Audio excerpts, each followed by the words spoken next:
अस्सलाम वालेकुम। आज हम डिस्कस करेंगे अकाउंटिंग प्रोसेस से रिलेटेड एमसीक्यूज़। जैसा कि हम कॉमर्स लेक्चरर के एमसीक्यूज़ डिस्कस कर रहे हैं, इसी सीरीज़ में आज हम डिस्कस करेंगे अकाउंटिंग प्रोसेस के एमसीक्यूज़। इससे रिलेटेड पहला MC, purchase of furniture for business on cash is recorded in option A है कैश बुक, ऑप्शन बी है सेल्स जर्नल, ऑप्शन सी है परचेज जर्नल और ऑप्शन डी है जर्नल। अगर हम बात करें ऐसी ट्रांजैक्शन की जो कैश पर की जाती है, तमाम कैश रिसिप्ट और कैश पेमेंट जो है ये ट्रांजैक्शन रिकॉर्ड की जाती हैं कैश बुक में। ऑप्शन ए इसका क्या होगा, करेक्ट होगा, कैश बुक। और अगर हम बात करें तमाम ट्रांजैक्शन जो क्रेडिट पर की जाती है, अगर परचेज़ क्रेडिट पर किए जाएँ तो परचेज़ जर्नल में रिकॉर्ड किए जाएंगे, सेल्स अगर क्रेडिट पर किए जाएँ तो सेल्स जर्नल में रिकॉर्ड किए जाएंगे, और अगर दूसरे इसके अलावा क्रेडिट पर जो भी ट्रांजैक्शन की जाएंगी, एडजस्टिंग एंट्रीज़ की जाएंगी, तो वो रिकॉर्ड होगी कि इसमें जर्नल में। यहाँ पर फर्नीचर कैश पर परचेज़ किया जा रहा है, इसकी हम इसको रिकॉर्ड करेंगे किसमें, कैश बुक में। करेक्ट ऑप्शन क्या होगा हमारा, ए होगा, कैश बुक। क्वेश्चन नंबर 2 है the account invariably having debit balance is. Invariable की मीनिंग है always. The account always having debit balance is, A option है अकाउंट पेएबल। अकाउंट पेएबल का जो होता है बैलेंस वो हमेशा क्रेडिट साइड पर होता है। करंट अकाउंट ऑफ पार्टनर, ये भी कैपिटल का किस्म है, ये भी क्रेडिट साइड ही होता है इसका बैलेंस हमेशा। और ऑप्शन सी है अकाउंट रिसीवेबल, ये डेबिट बैलेंस हमेशा शो करता है। और डी ऑप्शन बैंक अकाउंट, ये भी क्रेडिट बैलेंस शो करता है। करेक्ट ऑप्शन क्या होगा, अकाउंट रिसीवेबल ऐसा अकाउंट है जो हमेशा डेबिट बैलेंस ही शो करता है। क्वेश्चन नंबर 3 है which of the following account will in वेरिएबली have a credit balance. Option A है डिस्काउंट अकाउंट, ये डेबिट बैलेंस शो करता है। ऑप्शन बी है अकाउंट पेएबल, अकाउंट पेएबल जो है वो हमेशा क्रेडिट बैलेंस ही शो करता है। सी ऑप्शन है अकाउंट रिसीवेबल, ये पहले ही हम डिस्कस कर चुके हैं, ये डेबिट बैलेंस शो करता है। और D option all of the above. Correct option क्या होगा इसका, बी ऑप्शन होगा अकाउंट पेएबल, जो हमेशा क्रेडिट बैलेंस ही शो करता है। क्वेश्चन नंबर 4 है bills receivable book is part of. Option A है लेजर, ऑप्शन बी है इनकम स्टेटमेंट, ऑप्शन सी है बैलेंस शीट और ऑप्शन डी है जर्नल। बिल्स रिसीवेबल बुक जो है ये पार्ट है किसका, जर्नल का। करेक्ट ऑप्शन डी है। क्वेश्चन नंबर 5 है which of the following item is shown as the debit side of a trial balance.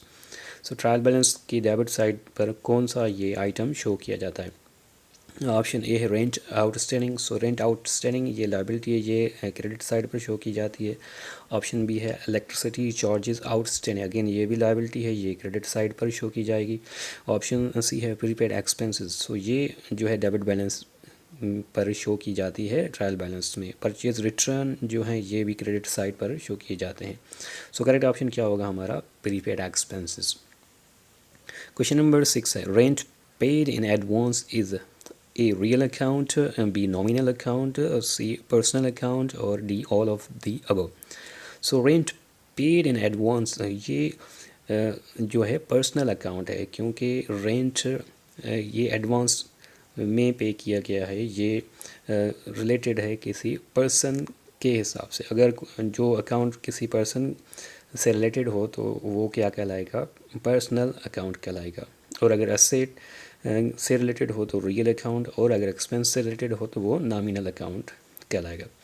अगर रेंट एक्सपेंस की बात करें तो वो नॉमिनल अकाउंट हो जाएगा, रेंट पेड इन एडवांस जो है वो पर्सनल अकाउंट कहलाएगा।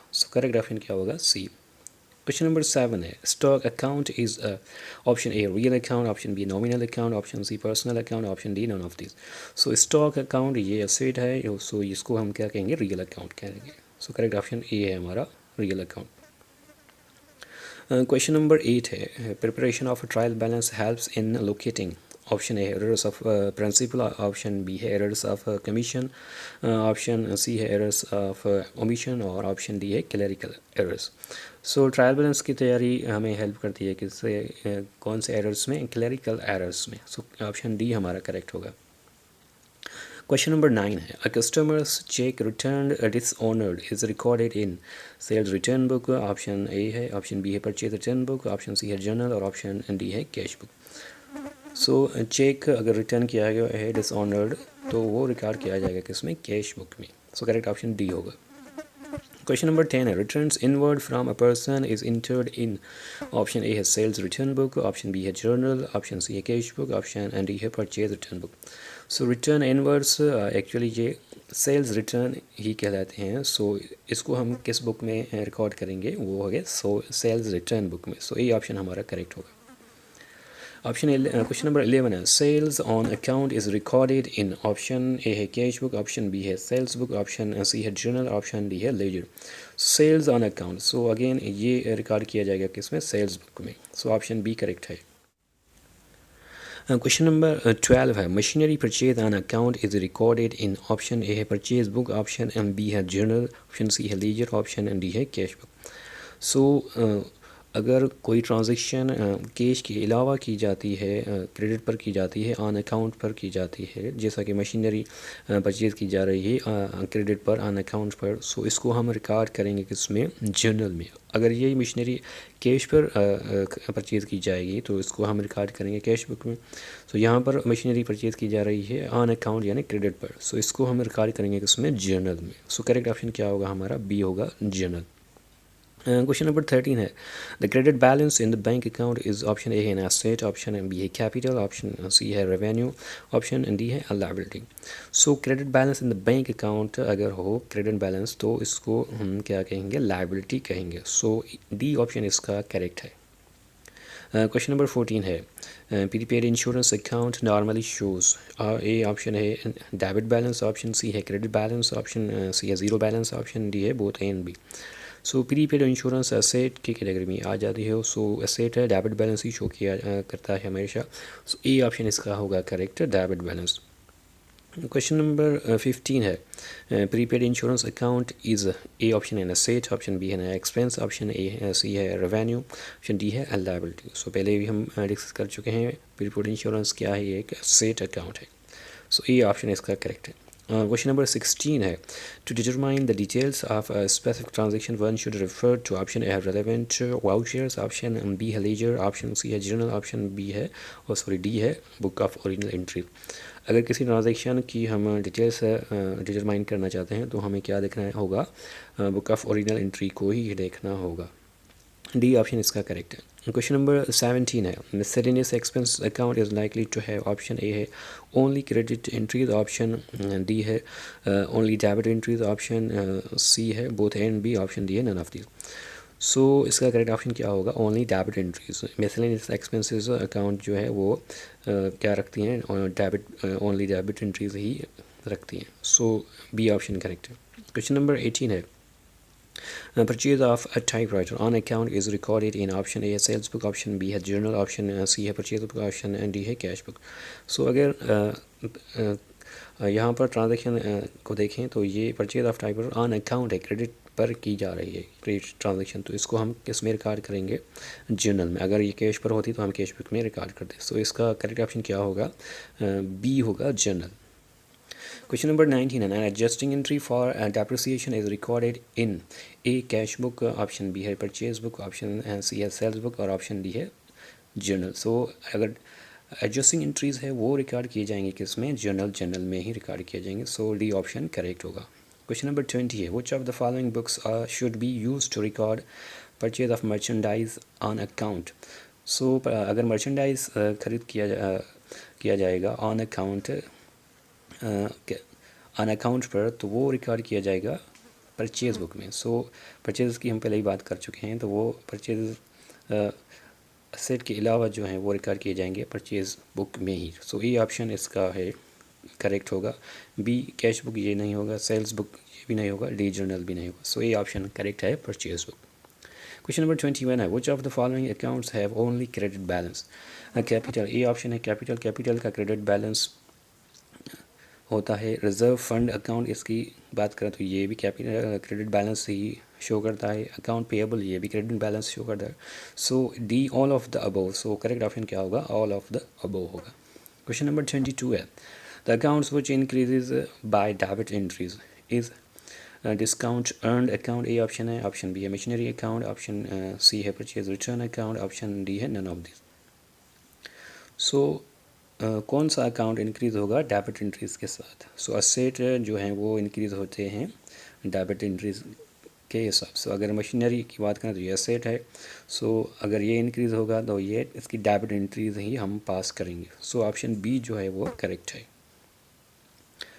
क्वेश्चन नंबर 23 है, the account which decreases bye debit entries is. Option A है बैंक अकाउंट, ऑप्शन बी है सैलरीज अकाउंट, ऑप्शन सी है रेंट अकाउंट और ऑप्शन डी है ओनर्स इक्विटी अकाउंट। सो ओनर्स इक्विटी अकाउंट जो है वो क्रेडिट साइड पर शो की जाती है। अगर वो इंक्रीज़ होगी तो हम इन क्रेडिट साइड एंट्री पास करेंगे, और अगर वो डिक्रीज़ होगी तो हम डेबिट साइड एंट्री उसकी पास करेंगे। सो इसका करेक्ट ऑप्शन क्या होगा? डी होगा, ओनर सिक्योरिटी। क्वेश्चन नंबर 24 है, which of the following account is increase by credit entries. So option A है इसका परचेज अकाउंट, ऑप्शन बी है बैंक ओवरड्राफ्ट, ऑप्शन सी है sales return account, option D है goodwill account. So कौन सा account increase होगा credit entry के साथ? परचेज अकाउंट ये तो डेबिट एंट्री के साथ इंक्रीज़ होगा, सेल्स रिटर्न अकाउंट ये भी डेबिट एंट्री के साथ इंक्रीज़ होगा, गुडविल अकाउंट ये भी डेबिट एंट्रीज़ के साथ इंक्रीज़ होगा। सो बैंक ओवरड्राफ्ट लायबिलिटीज़ में शुमार किया जाता है, सो ये इंक्रीज़ होगा क्रेडिट एंट्रीज़ के साथ। सो बी ऑप्शन हमारा करेक्ट होगा। क्वेश्चन नंबर 25 है, credit signifies A decrease in capital account, नहीं, B decrease in liability account, नहीं, C increase in asset account, नहीं, increase in liability account. So credit क्या signify करता है? ये सिग्निफाई करता है इंक्रीज इन लायबिलिटी अकाउंट में। सो डी ऑप्शन हमारा करेक्ट होगा। क्वेश्चन नंबर 26 है, डेबिट सिग्निफाइज, ऑप्शन ए है increase in asset accounts, option B है decrease in capital account, option C है डिक्रीज इन लायबिलिटी अकाउंट और डी है all of the above.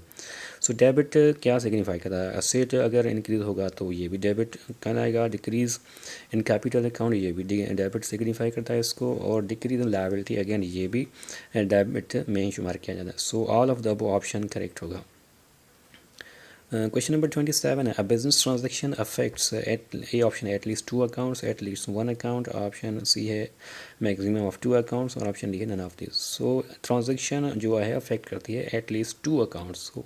So correct option क्या होगा हमारा? A होगा। So डेबिट और क्रेडिट हम एंट्री पास करते हैं, so कम से कम दो अकाउंट्स को वो अफेक्ट करती है ट्रांजेक्शन। क्वेश्चन नंबर 28 है, left side of asset account is for recording, option A है इंक्रीज, ऑप्शन बी है डिक्रीज, ऑप्शन सी है both A and B and option D है neither A and B.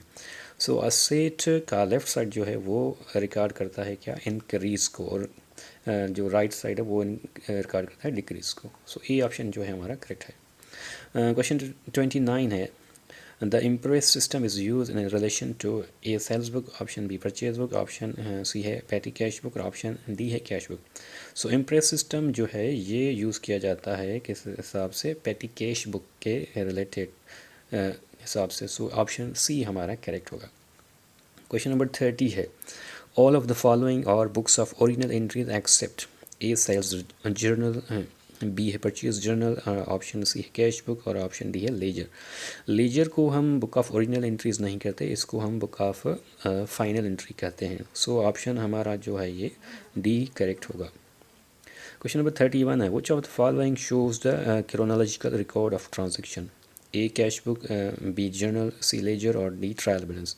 So correct option क्या है? Journal जो है वो chronological record of transaction show करता है, ऑप्शन बी हमारा करेक्ट है।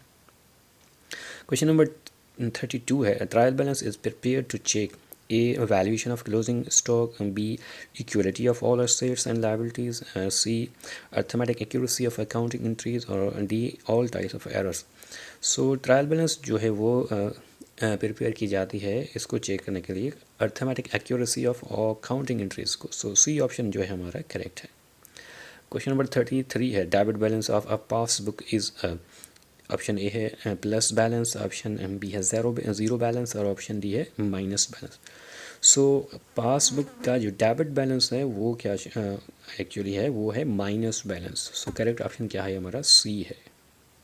क्वेश्चन नंबर 34 है, which of the following have contra entries? Option A है 3 column cash book, option B है double column cash book, option C है simple cash book, option D है all cash books. So correct option क्या होगा? 3 column cash book में contra entries होती है, दूसरे कैश बुक में ये नहीं होती। सो ऑप्शन ए है हमारा option 3 column cash book. Question number 35 है bank overdraft facilities are available only in, option है करंट अकाउंट, ऑप्शन बी है fixed deposit account, option C है सेविंग अकाउंट, ऑप्शन डी है machinery account. So bank overdraft की facilities जो है वो available है किसमें? सिर्फ करंट अकाउंट में ही। सो ए ऑप्शन हमारा करेक्ट है। क्वेश्चन नंबर 36 है salaries paid to an employ is debited to, option है एम्प्लॉयज़ अकाउंट, ऑप्शन बी है सैलरीज अकाउंट, ऑप्शन सी है कैश अकाउंट, ऑप्शन डी है capital account. So salary paid to an employ is, उसको हम debit करते हैं किस account में? सैलरीज अकाउंट में। सो सैलरीज अकाउंट हम प्रिपेयर करते हैं, सो इसी में हम इसको क्या कहेंगे? डेबिट करेंगे। सो करेक्ट ऑप्शन क्या होगा हमारा? बी होगा। क्वेश्चन नंबर 37 है bank reconciliation statement is prepared by, A bank, B customer of the bank, option C है टैक्स अथॉरिटीज, ऑप्शन डी है proprietor of business. So actually bank reconciliation statement ये prepare की जाती है, कौन इसको प्रिपेयर करता है? वो कस्टमर ऑफ द बैंक ही इसको प्रिपेयर करता है। सो ऑप्शन बी हमारा जो है करेक्ट है।